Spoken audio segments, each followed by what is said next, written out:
Во продолжение, претходно најавивме, следува интервју со амбасадорот на Чешката република во Македонија, господинот Јарослав Лудва. Со него разговараше колегата Мартин Николовски. Разговараме со неговата екселенција, господин Јарослав Лудва, амбасадор на Чешката република во Македонија, по повод новите активности на Славковскиот проект за обележување и унапредување на патеките на водно. Господин Лудва, добро утро и добре дојдовте во Македонија наутро. Добро утро. Чешката република е силен поддржувач на Славковскиот проект, со кој се предвидува унапредување на патеките на водно. Кажете ми, зошто е значаен овој проект и што значи ова за жителите во Скопје? Славковски,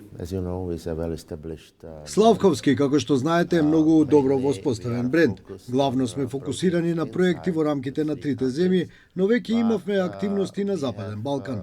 Бев амбасадор во Тирана, во Албанија и таму имавме заеднички мултирегионален проект со нашите колеги.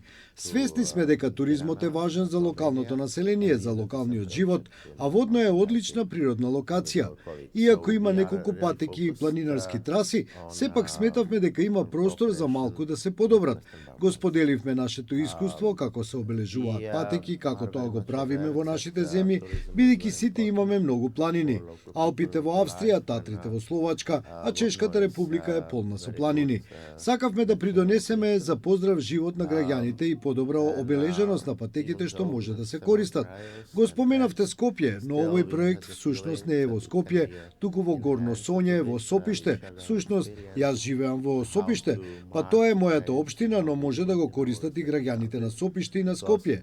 Станува збор за нова патека што ќе може да ја користат многу граѓани за време на викендите во сабота и недела за подобрување на физичката кондиција. Обележувањето и унапредувањето на планинарските патеки на водно е една од клучните активности на овој проект. Како овој тип на инфраструктура придонесува за туризмот, безбедноста, но и промоцијата на здрави навики кај луѓето? Не мислам дека една нова патека е некое ново големо достигнување, но може да придонесе за поздрав животен стил. Паралелно ја промовиравме вашата земја во Чешката република, што оди во чекор со отворањето на новата авионска линија меѓу Скопје и Прага, која ќе почне да функционира во декември, конкретно на 15 декември. Го промовиравме Скопје како културен бисер во Чешка. Луѓето ќе доаѓаат поради културата, архитектурата, но и поради планинарењето, затоа што чесите се многу горди на планинарењето. Имаме многу планини, како што реков, и семејствата за викенд одат во викендички да планинарат. Ова е една од можностите. Летот е отворен, луѓето може да дојдат во Скопје, да ја посетат Скопската чаршија и следниот ден да ја искачат планината користејќи ја нашата патека. Претходно споменавте дека овој проект обединува три држави, Чешка, Австрија и Словачка. Како оваа трилатерална соработка се рефлектира во Македонија и какви се идните планови во рамките на заедничките проекти? Како што кажав, ова не е само чешки проект. Тоа е проект на сите три земји од Славковските земји. Ги издруживме силите и финансиските ресурси и навистина сакаме да направиме нешто корисно за оваа земја. Соработката во областа на туризмот е најдобра и највидлива, бидејќи ја промовира вашата земја, но и нашите земји носи повеќе туристи. Но не е само за туризмот. Се сеќавам дека пред 2-3 години имаше заедничка посета на министрите за надворешни работи на трите славковски земји во вашата држава. Тоа беше навистина плодотворна посета со конкретни резултати. Значи се обидуваме да соработуваме и на политичко ниво и во секојдневните области, туризмот, спортот и други. Покрај туризмот и спортот, овој проект исто така придонесува и за локален економски развој. Како Чешката република гледа на можностите за понатамошна соработка со општините, но и со локалното население?